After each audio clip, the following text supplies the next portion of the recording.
তো এখন দেখো সালফার ডাই, কী বললাম, সালফার ডাই। হ্যাঁ, তো প্রথম কথা কি, সালফার ডাইঅক্সাইড ওয়াটার ইনসলুবল আগের মধ্যে, অর্থাৎ পানিতে দ্রবীভূত হয় না, অর্থাৎ পানির সাথে মিশে যায় না। হ্যাঁ, পানির সাথে মিশে যায় না। তো এখন একটা আচ্ছা, সালফার ডাই না, আপনি বুঝতেছে সালফার ডাই, তার মানে কী থাকবে, সালফার থাকবে। হ্যাঁ, আচ্ছা, লিঙ্কেজ মানে কি, বন্ড। লিঙ্কেজ মানে বন্ড, লিঙ্ক আমরা করি একসাথে, আবার লিঙ্ক আছে মানে সম্পর্ক আছে, বন্ড। এই যে একটা বন্ড, এই বন্ডটা কী করছে, দুইটা সালফারকে যুক্ত করছে। তো এই বন্ডটাকে আমরা বলতে চাই সালফার লিঙ্কেজ, কারণ দুইটা সালফারকে যুক্ত করছে। এটা হলো লিঙ্কেজ বা বন্ড, এই লিঙ্কেজটা দুইটা সালফারকে যুক্ত করছে, এই জন্য আমরা বলতেছি সালফার লিঙ্কেজ। তার মানে আচ্ছা, আর এটা দেখো ডাই, এটা die single bond, single bond মানে সালফার, এসে সালফার, এটা হলো আমার সালফার ডাই সংকেত। আচ্ছা, আর এটা কি, এটা হলো তোমার সালফার লিঙ্কেজ। তার মানে সালফার ডায়ের ভিতরে কী থাকে, সালফার লিঙ্কেজ থাকে, সালফার লিঙ্কেজ থাকে, এই হলো সালফার লিঙ্কেজ। তো সালফার ডায়ের ভিতরে সালফার লিঙ্কেজ থাকে বলে একে সালফার ড্যাং বলে, অর্থাৎ মানে সালফার লিঙ্কেজ থাকে বলে একে আমরা সালফার ডাইটা বলতেছি আর কি। এখন কথা হলো দেখো, সালফার ডাই তো পানিতে অদ্রবণীয়, অর্থাৎ পানিতে মিশে যায় না। চিনি যেমন কি পানিতে কিন্তু মিশে যায়, ইট কি পানির সাথে মেশে না, চিনি পানির সাথে মিশে যায়। আচ্ছা, তেমনি এখানে সালফার ডাই কিন্তু পানির সাথে মিশে না। এখন পানির সাথে যদি মিশেই না যায়, তাহলে ডাইটা ফাইবারের ভিতরে ঢুকবে কীভাবে? ফাইবারের ভিতরে পানি ঢোকাইতে তো সাহায্য করে মূলত পানি, তাই না? মানে পানির সাথে মিশিয়ে তো ফাইবারের ভিতরে ঢোকে আর কি। পানি ফাইবারের ভিতরে ঢোকা মানে কি, মূলত মনে করো যে ওই ফাইবার ডাইমলিকুলটা ঢোকা, তো পানির সাথে মিশে না, তো পানির সাথে মিশে না, অর্থাৎ সালফার ডাই হলো ওয়াটার ইনসলুবল। তাহলে কি আমাদের এমন কাজ করতে হবে যাতে কী করতে হয়, ওই সালফার ডাইটা পানির সাথে মিশে যায়, অর্থাৎ পানিতে সলুবল হয়, অর্থাৎ পানির সাথে মিশে যায়। তো তার মানে কি, সালফার ডাই প্রথমে সালফার ডাই তো ইনসলুবল, তাহলে ওকে কী বানাতে হবে, সলুবল বানাতে হবে, অর্থাৎ দ্রবীভূত বানাতে হবে। তাহলে ইনসলুবল সালফার ডাই কী বানাতে হবে, সলুবল সালফার ডাই। আর ইনসলুবল সালফার ডাইকে সলুবল সালফার ডাই বানানোর প্রক্রিয়াটাকে বলতেছি আমরা রিডিউসিং। কী বলতেছি, রিডিউসিং। হ্যাঁ, রিডাকশন, কী বলতেছি, রিডাকশন। এই যে আচ্ছা, রিডাকশন প্রক্রিয়া বলতেছি। তার মানে দেখো, মনে করে যেটা সালফার ডাই, এটা কিন্তু ইনসলুবল। হ্যাঁ, একে আমরা কী বানাবো, সলুবল সালফার ডাই বানাবো। তো এর জন্য আমরা, তার মানে রিডাকশন প্রক্রিয়ার দ্বারা আমরা কী করি, ইনসলুবল সালফার ডাইকে সলুবল সালফার ডাই বলি। আচ্ছা, রিডাকশন, আচ্ছা, অক্সিডেশন মানে জারণ আর রিডাকশন মানে বিজারণ, তাই না? মনে রাখবো, রিডাকশন মানে হাইড্রোজেনের সাথে বিক্রিয়া করা, যায় হাইড্রোজেনের সাথে বিক্রিয়া করা। আর অক্সিজেন থেকে অক্সিডেশন মানে অক্সিজেনের সাথে বিক্রি করা। হ্যাঁ, তো মনে রাখবো, রিডিউসিং এজেন্ট হিসেবে আমাদের সোডিয়াম সালফাইড ইউজ হয়।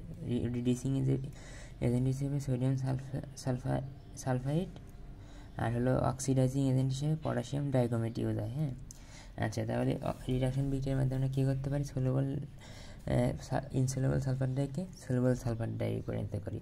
তো রিডিউসিং এজেন্টের কাজ কি, এজেন্টটা কী করে, এই লিঙ্কেজ, সালফার লিঙ্কেজকে ভেঙে দেয়, সালফার লিঙ্কেজকে কী করে, ভেঙে দেয়।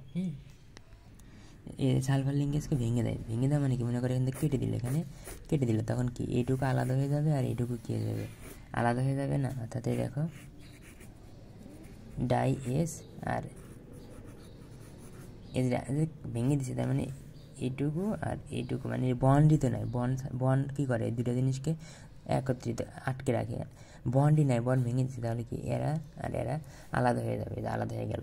আর হাইড্রোজেন তো আছেই, ওই জন্য একটা করে এইচ যুক্ত হবে, এদের সাথে এইচ যুক্ত হবে। হ্যাঁ, তার মানে এই সালফার ডাইটা ভেঙে এটা একটা হলো, এরা একটা হলো। হ্যাঁ, এই দুটো কিন্তু সরে দেখো, এটা কিন্তু ছোটো, একদম ছোটো, মানে সালফার ডাইটা কত বড়, এখান থেকে একটা পার্ট হিসেবে ছোটো অংশ তৈরি হয়েছে। এই ছোটো অংশটাকে আমরা বলতেছি স্মল পার্টিকল বলতে মানে এখানে অণু বুঝাইছি, তাহলে স্মল পার্টিকল বুঝাইছি। হ্যাঁ, মানে ছোটো, মানে দেখো এই ডাইটা যদি মনে করো এত বড় হয়, আর এটা কি পিচ্ছি, এটা হলো পিচ্ছি বা ছোটো, এটা হলো ছোটো। কিন্তু দেখো, তার মানে এগুলো তৈরি হলো কি, এখান থেকে না, এরা কিন্তু তৈরি হলো সালফার ডাই থেকেই। তার মানে এরা কিন্তু আসলে সালফার ডাইয়ের অংশ। তো কী হবে, এই ছোটো অংশগুলো সলুবল, এর একটা সলুবল অংশ, এর একটা সলুবল। হ্যাঁ, এরা হলো পানিতে দ্রবণীয়, অর্থাৎ পানির সাথে মিশে যায়, পানির সাথে মিশে এরা কী করে, ফাইবারের সাথে ঢোকে, এরা ফাইবারের সাথে ঢোকে আর কি। হ্যাঁ, তাহলে ফাইবারের ভিতরে ঢোকে হলো এরা, এরা ঢোকা মানে কি সালফার ডাই ঢোকা, এরা ঢোকা মানে সালফার ডাই ঢোকা, ঠিক আছে। তার মানে দেখো আমি ইনসলুবল সালফার ডাই থেকে সলুবল স্মল পার্টিকেল তৈরি করলাম, এর একটা স্মল পার্টিকেল, এর একটা স্মল পার্টিকেল, স্মল পার্টিকেলগুলো ফাইবারের ভিতরে ঢুকবে, আর ফাইবারের ভিতরে ঢুকলে আমার রিয়াকশন হয়ে যাবে, হ্যাঁ। আচ্ছা এখন কথা হলো দেখো এরা তো সলুবল, এরা মনে করো ফাইবারের ভিতরে ঢুকলো, এরা আমার ফাইবার, হ্যাঁ, ফাইবারের ভিতরে ঢুকলো, এরা মনে করো এই যে এরা মনে করো হলো এই যে এটা ডাই এসএইচ, হ্যাঁ, ফাইবারের ভিতরে ঢুকলো। এখন ফাইবারের ভিতরে ঢোকার কিছুক্ষণ পর তো এরা কি ওটা সলুবল মানে পানির সাথে মিশে যায়, মানে পানি পাইলে পানির সাথে মিশে যাবে, মানে তার মানে কি পানির সাথে মিশে যাবে বলতে কি পানির আকর্ষণে কী হবে, এরা ফাইবারের ভিতর থেকে বের আসবে, ফাইবারের ভিতর থেকে বের আসবে। মানে মনে করো আমি রুমের ভিতরে ঢুকছিলাম, কিন্তু বাইরে মনে করো আমার বন্ধুরা খেলতেছে, তাহলে আমি কী করবো, রুম থেকে বের হবো না, তেমনি এরকম বের হয়ে যাবে।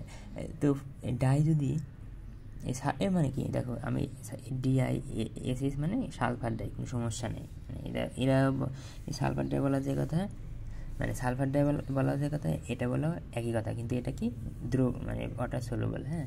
তো বের হয়ে আসবে ফাইবার ভিতর থেকে যদি ডাইমলিকুল বের হয়ে আসে, তাহলে তো বলো না, তাহলে তো কালার হবে না। কালার মানে কি, যাতে ফাইবারের ভিতরে ডাইমলিকুল থাকে তো বের হয়ে আসে, যদি পানির সাথে বের হয়ে আসে তাহলে তো পানির সাথে বের হয়ে এসে মিশে যাবে, তাহলে বের হয়ে আসলে তো হবে না। তার মানে একামাকে কী বানাতে হবে, এই DIESS অর্থাৎ এই স্মল পার্টিকেলকে ইনসলুবল বানাতে হবে। ইনসলুবল মানে কি পানির সাথে মিশবে না, মানে পানির সাথে মিশবে না, অর্থাৎ পানি তাহলে কি পানির সাথে না মেশা মানে কি ও হলো ফাইবারের ভিতর থেকে বের হবে না, অর্থাৎ পানির সাথে মিশবে না। তো কী বানাবো, ইনসলুবল। তো ইনসলুবল বানানোর জন্য আমাকে কী করতে হবে, অক্সিডেশন করতে হবে। কী করতে হবে, অক্সিডেশন করতে হবে। রিডাকশনের বিপরীত হলো অক্সিডেশন, মানে জারণ বিজারণ, হ্যাঁ। তাহলে এই যে দেখো তাহলে অক্সিডেশন এজেন্ট, অক্সিডাইজিং এজেন্ট হিসেবে পটাশিয়াম ডাইক্রোমেট হয়ে যায়। তো এই যে এখন অক্সিডেশন করবো এই দুইটা, হ্যাঁ, এই দুইটাকে অক্সিডেশন মানে অক্সিডেশন সাথে বিক্রিয়া করলে কী হবে বলো, আগের মতোই হবে। অক্সিডেশন করে জাস্ট তোমার এই যে অক্সিডেশন করলে এই যে এই আগের মতো এই ডাইটাই তৈরি হবে, কী হবে, এই ডাইটাই তৈরি হবে। তো অক্সিডেশন করলে সালফার মানে এইচ চলে যাবে, যে সালফার লিঙ্কেজটা আবার তৈরি হবে। এই যে দেখছো এখন কী হলো, ইনসলুবল সালফার ডাই তৈরি হলো। তার মানে এই যে এখন এটা কী হয়ে গেলো, ইনসলুবল হয়ে গেলো। ইনসলুবল হলে ওটা পানির সাথে মিশবে না, মানে ফাইবার থেকে আর বাইরে এসে পানির সাথে মিশবে না, তার মানে ফাইবারের ভিতরে থেকে যাবে। এই তো তার মানে আমাকে দুইটা কাজ করতে হয়। তাহলে প্রথমে যেহেতু আমার সালফার ডাই অদ্রবণীয় মানে ইনসলুবল, ওকে সলুবল বানাতে হয়। সলুবল বানানোর পরে বিক্রিয়া শেষে যাতে সালফার ডাইটা ফাইবারের ভিতরে আটকে থাকে, ওই জন্য সালফার ডাইটাকে আবার ইনসলুবল করতে হয়। আর ইনসলুবল করার জন্য আবার সলুবল সালফার ডাইকে ইনসলুবল সালফার ডাই করার প্রক্রিয়াটি কোন বলতেছি, অক্সিডেশন। তার মানে শুরুতে দেখো ইনসলুবল ছিল, কিছুক্ষণ মানে শেষ হয় কি আসলে ও ইনসলুবলই থাকবে, হ্যাঁ। এই জিনিসটাই তোমরা বাকিটুকু দেখে নিও, আমি এইটুকু বললাম।